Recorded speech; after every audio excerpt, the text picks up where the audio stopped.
And happy Friday, everyone. I hope everyone's having a great week. I know some of you have been affected by the storm, and some of you still don't have, some people still don't have the power, I learned. So I hope it gets restored soon. But I want to thank you for joining us this afternoon. This is, as Sean said, this is the fourth event of the Sustainability Lecture and Dialogue Series. And we may have one, but we hope to continue this series spring and next year. It's really great to see everyone. I'm grateful for your presence. So I know you have a lot of options and you're busy. So today's theme is urban agriculture and food systems. And our two wonderful guest speakers today will share their respective research around this theme.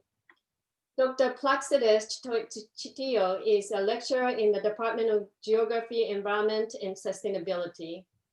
And her research interests are in urban agriculture, green space development, environmental policy, and environmental justice.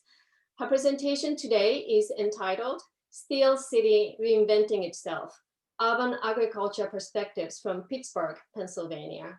She will discuss how Pittsburgh, it's the city with a dirty industrial past, as we all know, is reinventing itself through sustainable initiatives such as urban agriculture. And Dr. Marianne LaGreco is an associate professor in the Department of Communication Studies here at UNCG.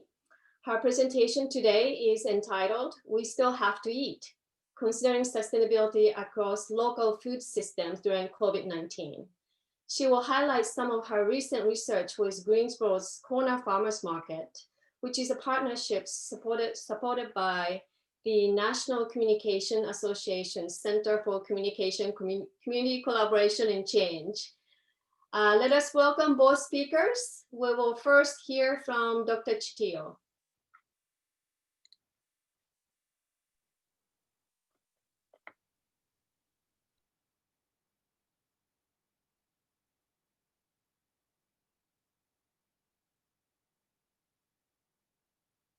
Thank you, Dr.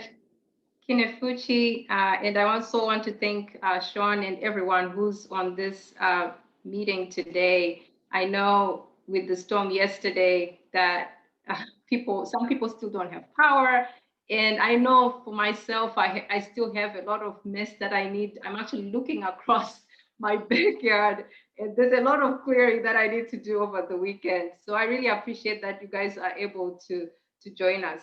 So I will, let me just share my screen with you.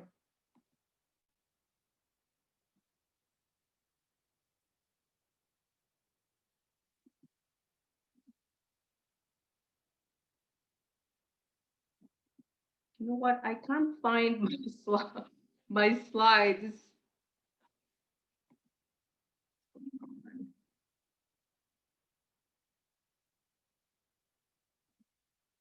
Just a second. I'm trying to figure this one out.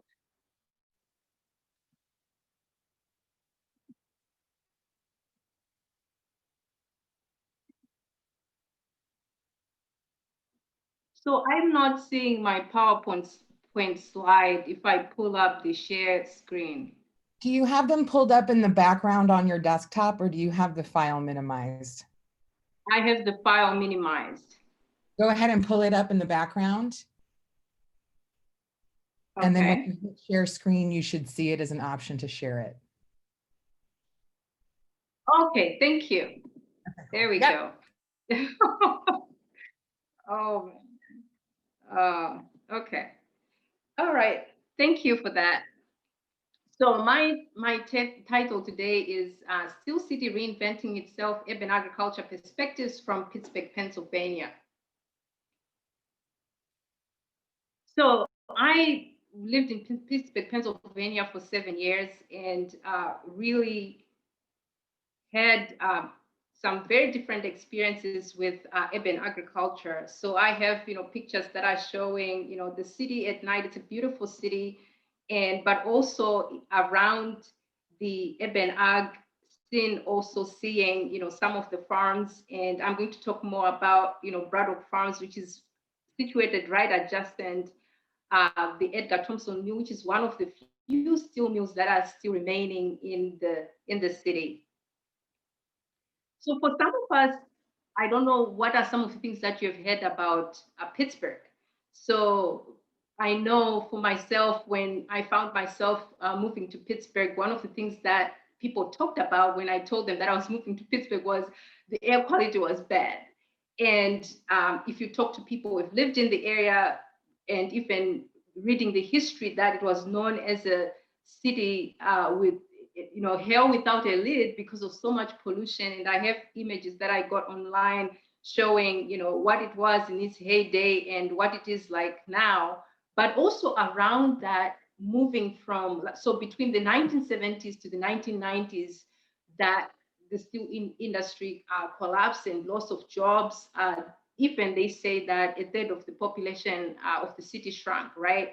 So moving from that city being known as a steel city to as a tech city. So with some of the headlines that I just picked out from local newspapers, so Mayor Bill Peduto representing this US mayors at climate conference, to steel city to smart city, how the once struggling Pittsburgh is reinventing itself as an innovation hub. So now living in Pittsburgh, driving around the city, knowing that we have Google, Uber, and of course the CMU, so the Carnegie Mellon University in the area, leading some of the tech research that is taking place within the city. But then one other aspect that might not necessarily be out there for most people to see is what's happening in the background with that might not be as conspicuous as urban agriculture. And what it's doing really is addressing some of the issues that the city even moving in its direction of reinventing itself as a sustainable city, and also with the tech companies coming in, that things like racial divide and poverty still remain. And I have this image of Braddock Farms, which was established in 2007.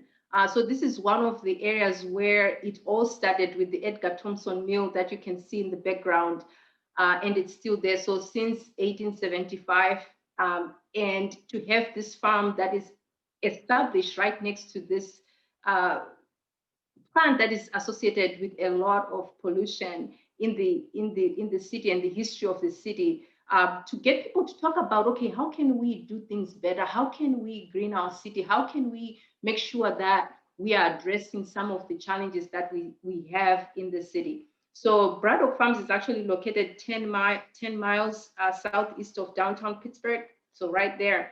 And in its heyday, there was hustle and bustle of activity, lots of shops and restaurants. But then, of course, as people started moving to the suburbs, and also the collapse of the steel industry, that now we have about 3,000 residents in the area, and high poverty again, and mainly minority community. So what is really done with this farm? So this was started by a nonprofit organization known as Grow Pittsburgh. So really to try to address some of the challenges. So there's no grocery store in Braddock Farms, in Braddock, but there is actually one of the challenges that is actually happening with Braddock is there's influx of high-end restaurants. There's no grocery store, there's no gas station. And so with Braddock Farms under the Grow Pittsburgh nonprofit organization saying, you know what, we need to change things. We need to start growing our own food and teaching our youth on how to grow food, because if we wait that a grocery store is going to come into our area, we are going to wait a long time. So when we look at urban agriculture, some of you just kind of defining the term. So really you're looking at production, processing, marketing, food and non-food items, and distributing them within the urban area and even outside those urban areas. And you find that within our context of looking at Pittsburgh, that it is really going a long way in addressing food insecurity, food deserts. So this is I have here a graph which is showing even, if you look at food security overall in Allegheny County, where we find the city of Pittsburgh, that it's 18.1%. And this is data that was pulled from the Feeding America, the Census Bureau. And for children, it's 16.3%. And if we're to look at even the hunger in the county itself, we can actually see from 2011 to 2016 that is actually gone up both for the population and for the children. So 13.6% versus 14.2% and 16.4% and the 17.8%. So besides addressing all those things, and we do have in Pittsburgh also the vacant lots because of the collapse of the steel industry. So areas like Homewood had in their heyday like 36,000 people to 6,000. So you have a lot of the vacant lots, and some of them are distressed, and it costs the city an average of $500 per vacant lot. So converting some of these spaces into usable green space really saves them money in the long run. But I also want to bring to your attention the complementing effects of urban agriculture within the framework of the city itself, moving in that sustainability arena that is seen by, for example, the Pittsburgh Action Plan, the Climate Action Plan, the P4 Pittsburgh Initiative, which is they are focusing on place, performance, people, and also the Greater Pittsburgh Food Action Plan, which is a recent initiative that is also bringing people together, the different stakeholders who make the decision makers in the food system, bringing them together and working together to come up with a plan so as to make sure that everyone has access to healthy food. But also, like on a much broader scale, we are looking at improvement of health. I mean, you are getting nutritious, dense food from these programs, environmental protection, a lot of the, for example, the stormwater management. There's a lot of paved spaces, and it doesn't help that we have in Pittsburgh, there's the combined sewer system. So trying to maximize even on some of those, the vacant lots, also establishing these green spaces that manage that stormwater. And of course, the social cohesion that takes place as people are coming together in these spaces and working together for a common goal. So some of you might ask, what does urban agriculture look like in Pittsburgh? And so you have a combination of from farms to schools, community gardens, and backyard gardens. And what I'm going to do is I'm just going to highlight the ones that I have worked with, and just a few. Pittsburgh has 100 community gardens and over 60 school gardens. And so that's a lot to go through. So I'm just going to go over the main ones that I think are important to highlight. Not that some of the initiatives are not good, but then I just have a few that I want to highlight. And of course, my work really has been focused on the community gardens. So I'm going to spend some time on there as well. So the Homewood, the first one is the Homewood Historical Farm, and it is managed by the Black Urban Gardeners and Farmers of Pittsburgh Co-op. And this is one of the first gardens before they moved on to be a farm and acquire more land. I was still new in Pittsburgh, trying to get myself situated, and they were a garden. And so this image that's right here is the Monticello Street is where it all started. They had just a few plots that they were growing all kinds of vegetables, but now to transform, they were able to acquire land. So this is the day when they got the land adjacent to some of the gardens, and in summer 2018 we're able to put a hoop house to extend for extending the season. So now they have a 31,000 square foot teaching farm, a therapeutic garden for the youth. So a lot of kids dealing with PTSD, but also saying this is an area where, the majority of the people are African American. So talking about food justice, and of course, there's no grocery store. So bringing people together and saying, we can grow our own food, we can support our own community. This one also, the Hilltop Urban Farm, there was a lot of buzz when this project started. So this is a community farm, and it's on 107 acres of land. But then if you were to look at the history online of this Hilltop neighborhood, it has some very disturbing stories around crime, and that made the municipality and the officials' decision to transform that and relocate people many years ago so that they could use this space for, and many years later, this was transformed into a farm. So a lot of things that are going on.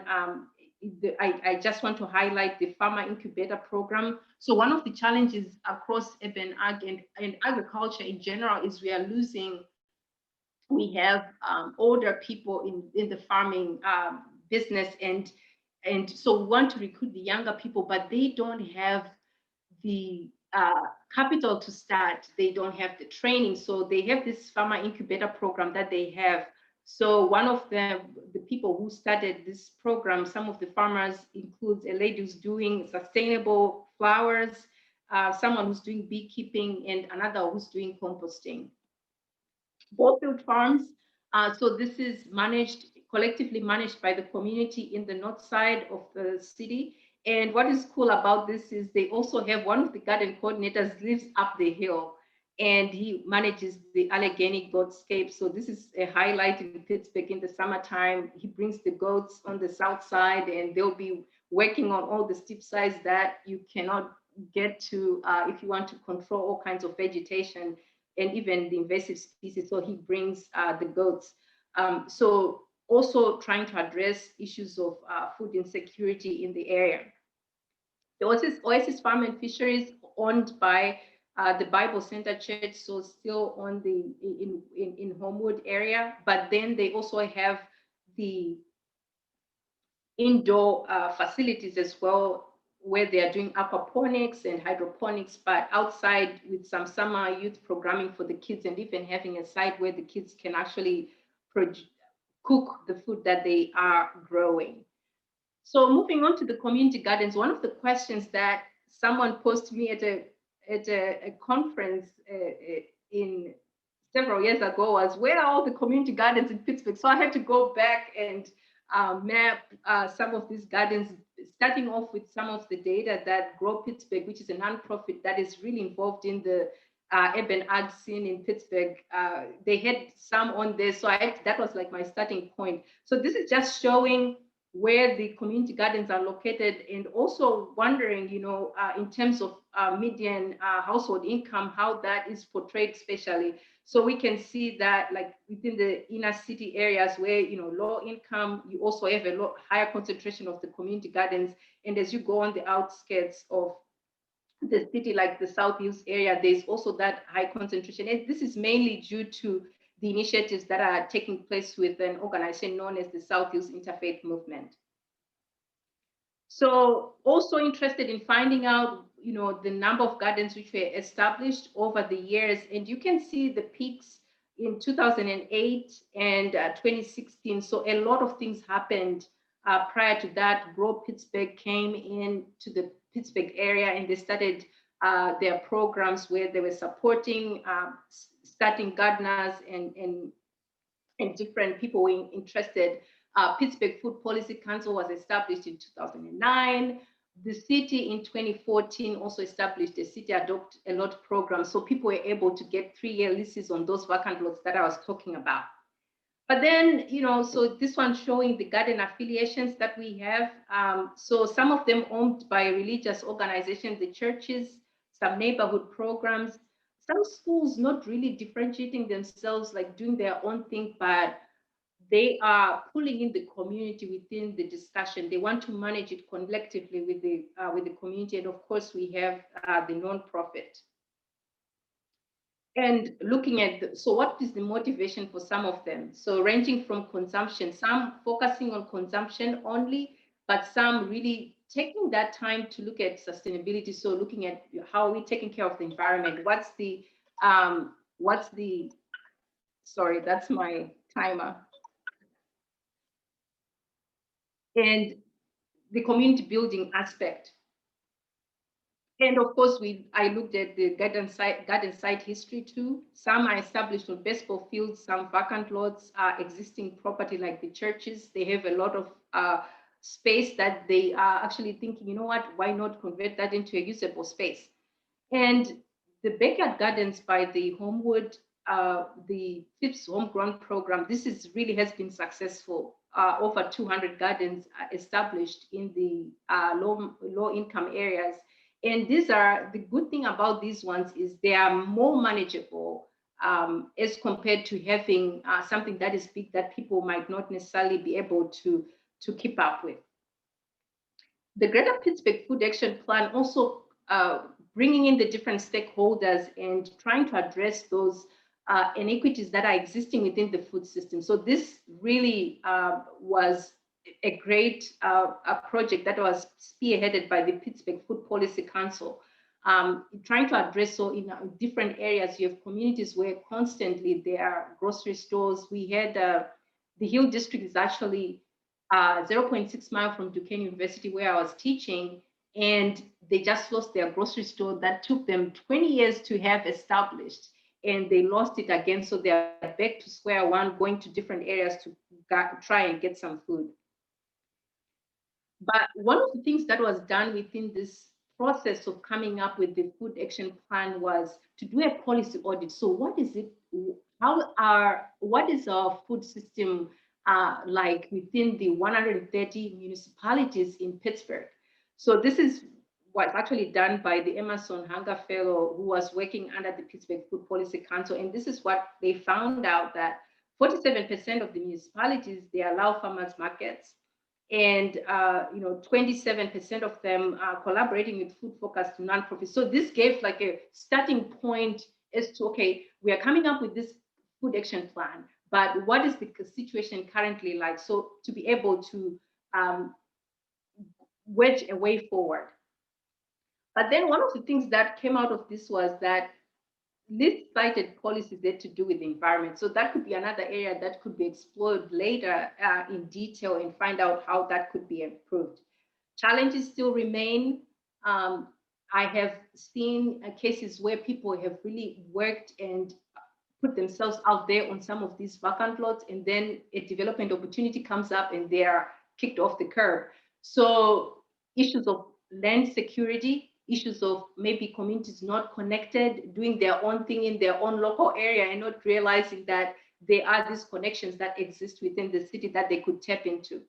So in conclusion, I see opportunities of expansion, especially with things like the PA Farm Bill that came into effect in last year in July, that this could actually have the different urban gardeners tap into in terms of financial resources. And this is actually a picture I took last year at one of the Pittsburgh urban farm tours, where the Secretary of Agriculture, Redding, that's him right there, he does this tour every year, and just trying to let the farmers know and gardeners know about opportunities of funding and support from the USDA. But then also to realize that these connections that people are forming around gardens and farms, that goes a long way in addressing some of the issues like the stormwater management, green space development, and I think applicable to other cities as well. I've been around here. I've been excited just seeing what's happening in the local scene in terms of the community gardens and farms, and to see that the same things that I was seeing in Pittsburgh also taking place here. So that's really a great thing. So I just want to end off on a lighter note. I don't want to throw shade to people out there, but you cannot live in Pittsburgh and not be a Steelers fan. Thank you.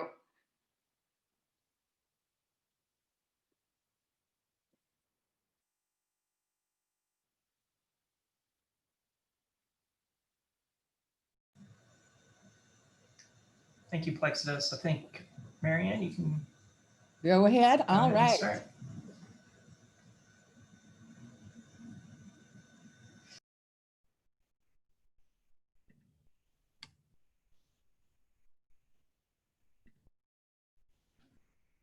I'm quite glad that Dr. Chitiyo went first, we were talking about who should go first.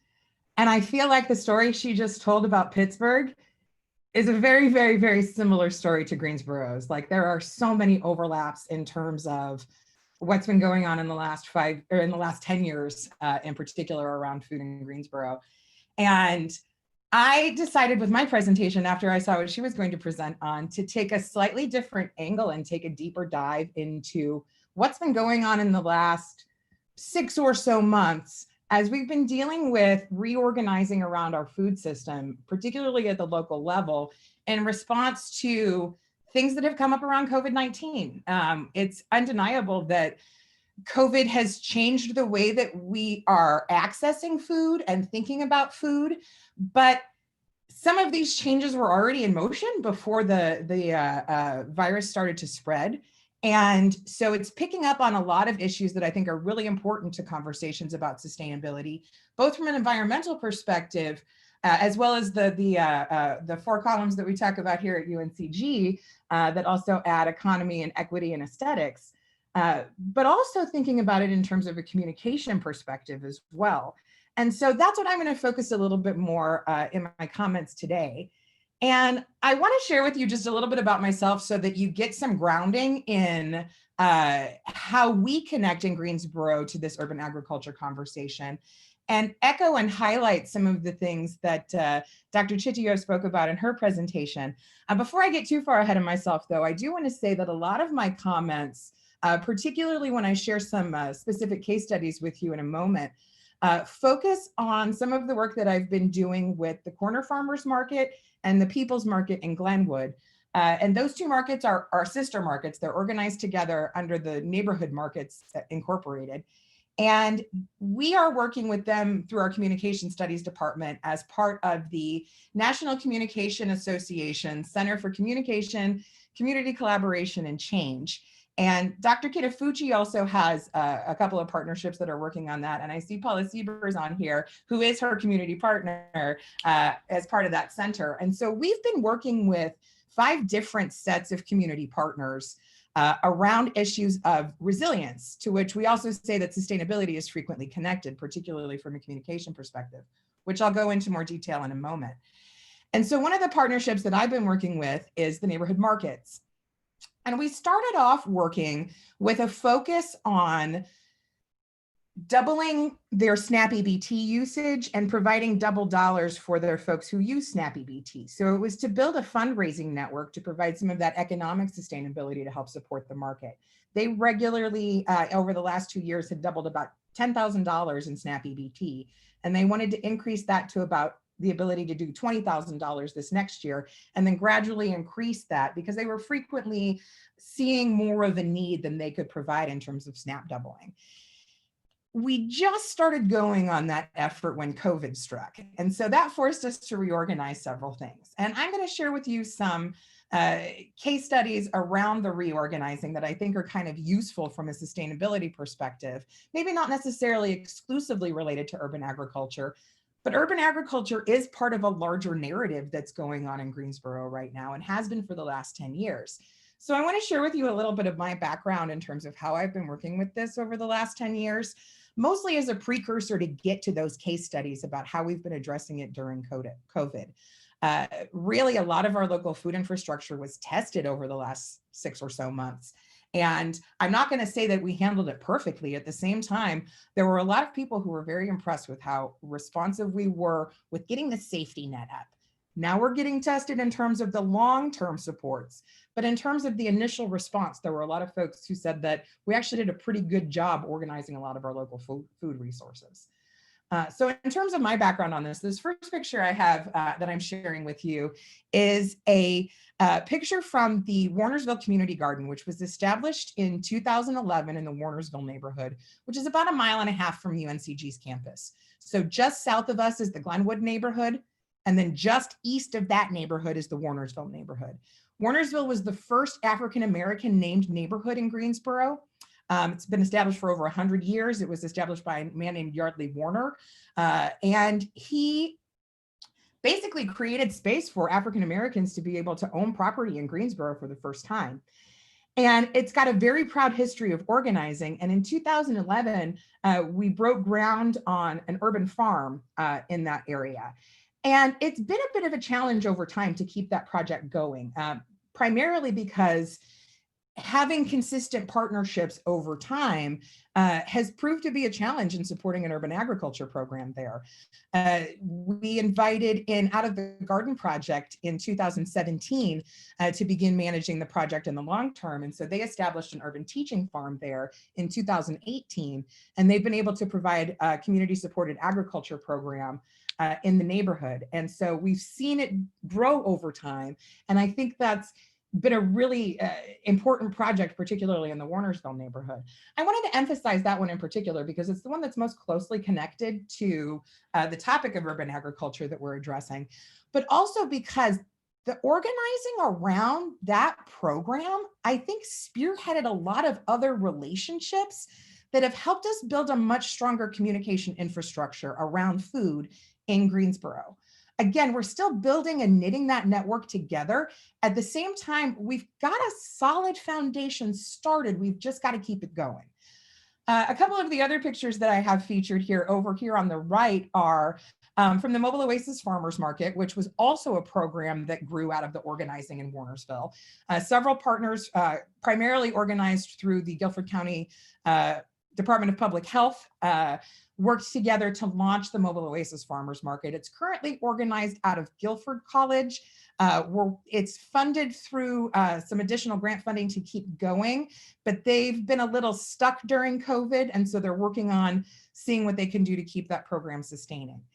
And then I've also had some background working with a program that grew out of Greensboro's Fresh Food Access Plan, which was established in 2015 through about 15 or so partners who worked together, did several interviews across the community, several community meetings to get a sense of what were the food resources that Greensboro wanted to see. And one of the things that came up repeatedly was the idea of shared use in community kitchens, both at the low risk and at the commercial level. And so this last picture here, I'm working with Mary from Paleo Love, and she's working out of a shared use kitchen, also hosted by Out of the Garden Project. And you can find her at the corner market, as well as I think the Greensboro Farmers Curb Market as well. So that's a little bit of the background in terms of some of the things that I work on. A lot of this has culminated in a book that's probably coming out next spring. That's what they've told me from the University of California Press that I co-authored with Dr. Naisha Douglas, who is my community partner. It's called Everybody Eats: Communication in the Paths to Food Justice. And in that, we outline a communicative approach to social justice activism around food. And we outline some things like engaging communities and mobilizing resources, how some of the most important work we can do as communication people is to document processes. And what I really want to focus on is the last piece that we address in the book, and that's the idea of sustaining conversations. And so it really addresses this idea of communication approaches to sustainability in food systems. Now, a lot of people have their hands in the word sustainability. Frequently, folks will ask me why I'm not working in things like anthropology or agriculture or different departments than communication studies if I'm interested in working on these sorts of things. And it's because I really am interested in more of that communication process of how do you sustain some of the partnerships and organizing over time so that you can make sure that these efforts keep going. I mean, I think you've heard Dr. Chitiyo talk about how they had a grocery, like when you were talking about how y'all had a grocery store and you just lost it, that same thing just happened in Greensboro with the Renaissance Community Co-op in terms of a cooperative that was opened in 2016 and closed at the beginning of 2019. And so that idea of how do we keep this work going beyond the idea phase, I think is really where communication studies comes in. And so a lot of what we focus on in the book, which I think also provides the foundation from some of the examples I'm going to share, is that you support various communication infrastructures, and communication infrastructures has a specific set of terms that goes along with it. It's the idea that you have really strong storytelling networks, listening infrastructures, and existing partnerships, some of which can include university and community partnerships. A lot of this is influenced by communication scholars like Sandra Ball-Rokeach, Mohan Dutta, and then UNCG's very own Spoma Jovanovic. And the idea of communication infrastructure is, and I was very intentional about using the word support here, as opposed to create. Because a lot of times I think we as academics come in and we're like, oh, you need to create this, when sometimes it's already there, we just need to find it. And so the idea that we really need to sometimes start with environmental scans and figuring out what are the resources that are already available? How are people already networked? And then how can you work with that together? We also want to address poverty and access as part of what we're doing. The idea of never stop organizing stems from the idea that we are constantly working, and it comes from Shawnee Black, who was working with the Renaissance Co-op. And we talk a little bit more about this in the book. And the idea of never stop organizing is that they realized with the Renaissance Co-op that when they opened the doors, they didn't do as much of the community engagement afterward. And so they stopped organizing, and they'll be the first to admit that. And so you've got to keep engaging the folks long after you launch a project or launch an idea. And then never underestimate communication.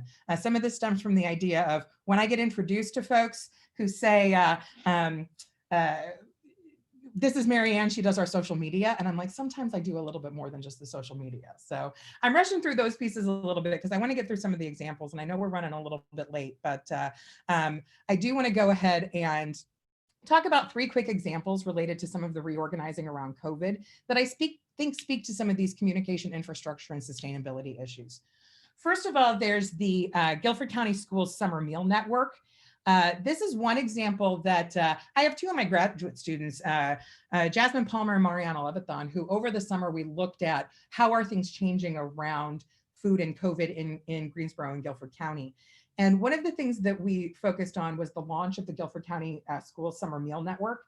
So within 2 days of Guilford County announcing that they were going to close due to COVID in March and send people home, they had their summer meal network up. And part of the reason they were able to launch that within 2 days is that we already had an existing infrastructure there. So we had a summer meal network that is in place to fill the gap in August when the National School Lunch and Breakfast Program don't operate. And that infrastructure was built through a community, through a community meeting. I'm going the wrong way. There we go. That infrastructure was built through a community meeting in 2012, where several community partners got over 120 people together at Greensboro's Interactive Resource Center to start to design programs like the Summer Meal Network, like the Mobile Oasis Farmers Market, like the Warnersville Community Garden, and build that infrastructure so that we had some relationships and networks to grow from. So that when we actually needed it at a time other than the Summer Meal Network, we already had that existing infrastructure to draw from.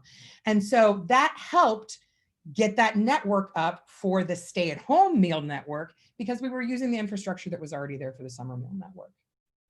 Very quickly, another resource that we developed in the immediate was a Greater Greensboro Food Resource Guide.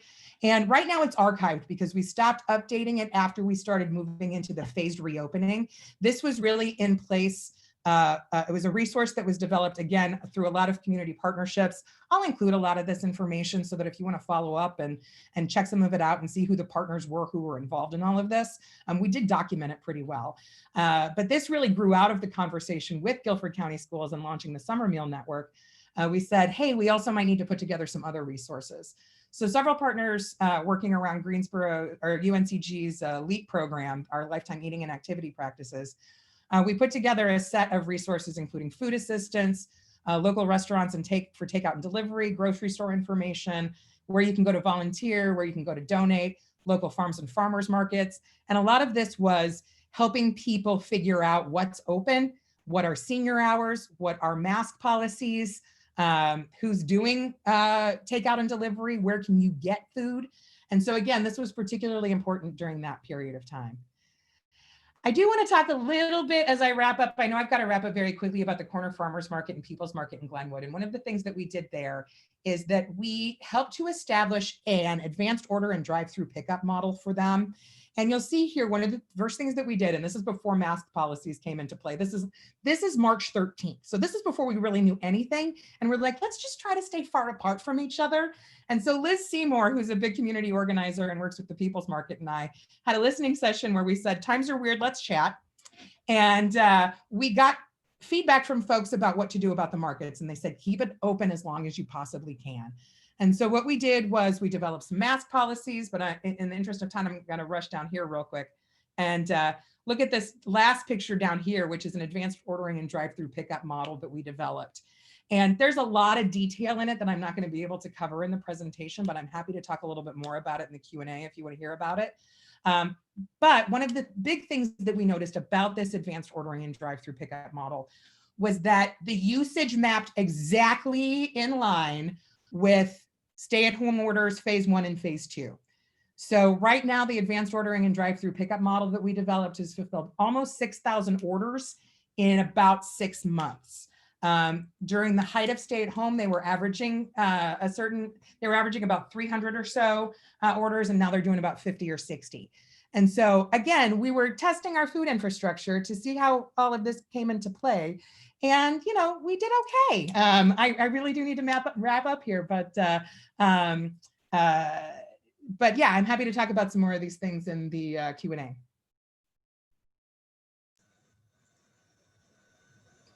Thank you so much, Marianne. Yeah. I really appreciate it. Everybody can unmute themselves now, and if you've got any questions, go ahead and raise your hand or put them in the chat box.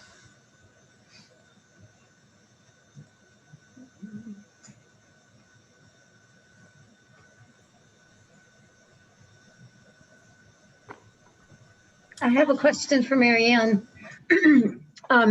Hi, this is Paula Sieber. Marianne, are your markets going to be open year-round, or do you close during the cold weather? Corner Market is open year-round, and People's Market is seasonal for their weekly market. They're still going to do some pop-ups during the off-season. They've got one planned for second week of November. They're probably going to do one more in December, and then they'll see how those two go and decide if they still want to do the pop-ups. Okay.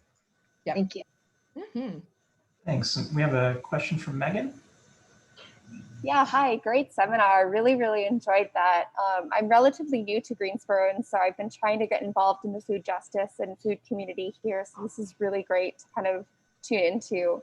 My question is kind of focused on what's like the best method to get students directly involved in kind of the food justice and community food efforts, because I feel like on UNCG's campus, there's the community garden, but it's a relatively small group and it doesn't really have a community focus, in my opinion. So I'm just kind of trying to see what's a good way for students to get involved in food justice.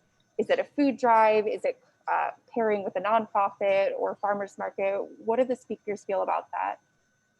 So I got a good answer for you. One of the things that this actually grew out of a partnership between the Sustainability Office and the Ashby Dialogues. We started hosting a food storm in 2015, which is intended to connect students with all of the other colleges and universities that are in the Greensboro Consortium, which is basically all the ones that are in Guilford County, with local organizations and nonprofits and government agencies that focus on food. And so UNCG hosted the first two, Guilford College hosted the next three, A&T was supposed to host the next couple, but then COVID hit. And so right now we are trying to figure out how do we want to reimagine the food storm. And so we're hoping to create this as a long-term structure. We've had 5 of them. And so we're hoping to continue this as an annual way for people to touch base and say, hey, what is the best way for students to get involved? Because it changes all the time. And so part of the communication infrastructure piece of it that that's my jam right now is communication infrastructure, is how do we actually create these touchstones that people know are coming? Like, here's the food storm. All right, everybody check in at this time of year to figure out where might you do a service learning project, an internship, something like that. So that it can also be more predictable for our partners too, because I think that's important for them. Thanks, Dr. LaGreco. And if everybody has, when you have a question, if you introduce yourselves, that would be great. as far, because Megan, I believe you're a PhD student in our biology department. Is that correct? Yeah. Yeah. So I'm so sorry. Yeah, I'm a PhD student in the biology department, and I'm really active in food, and we're hosting an event with my student group in November, actually, on food justice and food policy. So I will be in touch with y'all. There's also I'm going to call it the wrong thing because I'm just going to shorthand it to the Hunger Week thing that's coming up. But there is something organized around UNCG. I'm going to get the details on that and I'll share that with you. Thank you so much. Yep. So in regards to and I'll just add a little something quickly, in regards to the food storm that Marianne was talking about, she was just awarded a grant from the Green Fund in the spring before COVID hit. And so they have funding for that program. And Megan, that's a great resource for students as well. You can apply for a grant, and you can just go to the sustainability website and read all of the information about it. And you can also set up a consultation with me, but it also provides an opportunity for students to pay themselves a living wage to do pilot programs or research or something like that as well. So it's a great resource for y'all. We do have a question. Oh, okay. Go ahead, Plaxedes. Mine is just a comment. So Megan, your question that you asked, I think it's a very important question. I've had this, I'm teaching a sustainable art class this fall, and students asking me how they would want to get involved with what's happening within the community. So, and I'm still new also at UNCG, so still trying to learn about the different programs and how in the connection. But I think that's a very good question that you asked, because I've had that posed to me in class with students whenever maybe we visit a farm or a garden and they want it to continue, they want to connect with the community. So that's a great question. And I'm glad to hear that there is something that's already taking place, initiatives that are in place. I did receive a question in the chat from someone who wants to remain anonymous. This is for Dr. Chitiyo. Could you briefly describe work determining whether urban spaces have the capacity to feed the resident population? Can you repeat the question? Yeah. Do you have any descriptions of work that is helping determine whether or not that urban spaces even have the capacity to grow enough food to feed the resident population? So I guess the capacity of food growth between urban and rural farming and gardening. Like how much food can we grow in the cities? In the cities, like the quantities. Something to quantify. I mean, the speaker's welcome to speak up, but I did receive the question in a private chat message, and that's what was asked, and that's how I'm interpreting it.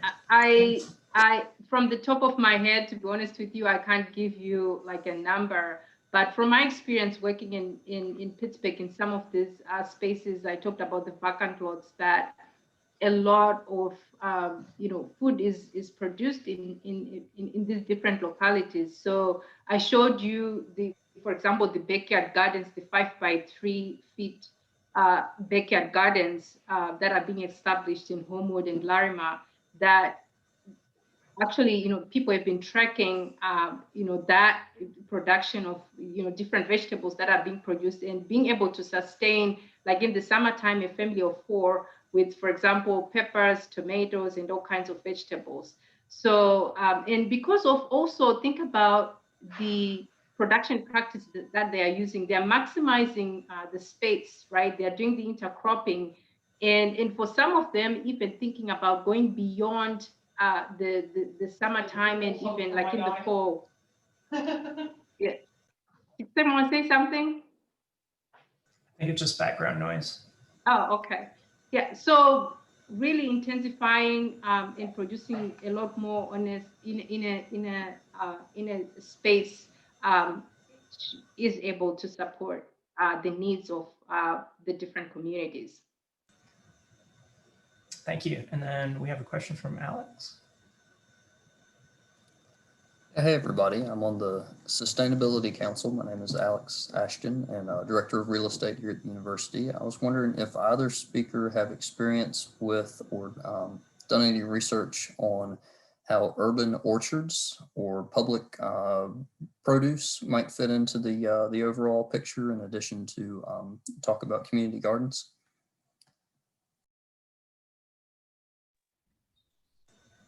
I can talk about it a little bit, but Go ahead. First, go ahead. So this question has come up a lot in Greensboro, I know. And I know High Point has an urban orchard. I don't know what shape it's in right now, but I know that they started one at one point in time. We've talked about it in several spaces in Greensboro, and people keep getting talked out of it. And I don't know why. That's why I'm kind of intrigued by this question, is that people seem to keep getting talked out of the either public access urban orchard or public access produce sorts of projects, because I think they start getting worried about the financial sustainability part of it, because there are a lot of horror stories about urban orchards that get established, because it does take a decent amount of time and effort to establish them. I think a lot of people started getting talked out of it when they realized that it was going to take the trees at least 3 years to get to the point where they'd probably produce fruit in a way that the neighborhood was expecting. And they were like, no, that's not fast enough. And so there are so many stories of folks who have tried to start something like this only to have it abandoned because they're like, wow, it takes a lot to keep this up. And we thought we were just going to have a really pretty orchard that was easy to sustain. And so again, these questions of both the sustaining of the partnerships to keep it going, but then the financial sustainability of who's going to keep growing and producing the food in a way that people are actually going to want to eat it too. Like, that's the other piece of it, is that, you know, to a certain extent, we can like toss food out there and just let it grow, and some of it'll turn out to be pretty good, but some of it won't turn out to be so great. And so I think it's something that we need to explore further, because we always seem to keep talking ourselves out of it. Just a quick comment on that. My experiences in Pittsburgh was mainly on the farm. So I don't know if you guys remember the Hilltop urban farm that I was talking about, that community farm, because they have so much land, right? And they are diversifying, so they can actually devote a section of that land to having an orchard. So that's one of the things that they actually started when they started the project, when they acquired the land through the Hilltop Alliance. Was one of the partners is establishing that orchard with native trees and fruit trees and things like that, because they have that capacity. But within the community gardens themselves, where you have, you know, I think it's a challenge, because remember, with the city adopted land program, it's only 3 years, which is renewable. So you don't even have security to think about something that maybe takes 3 years. And you don't know what's going to happen, right? If it's going to be renewed. So that's the challenge. But on the farms themselves, yeah, that's one example that I can think of in Pittsburgh. Thank you both. We have Paula has a question. Yes, and thank you, everybody. This has been awesome. I wish we could do a part 2. Anyway, Marianne, recently, in recent meetings, in community dialogues, I've received a lot of pushback and the opinion that we have plenty of produce and food to go around, and there's not a need for more community gardens or urban farms. Have you run into that kind of pushback, and how did you overcome it?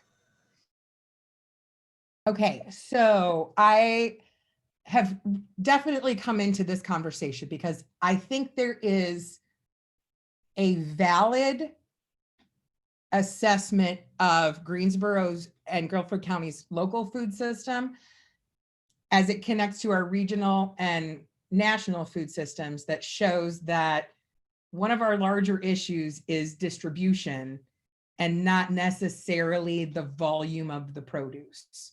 So there is some, I think, worth to that issue of what is our biggest challenge in our food system, is that our distribution networks are stranglehold in certain areas.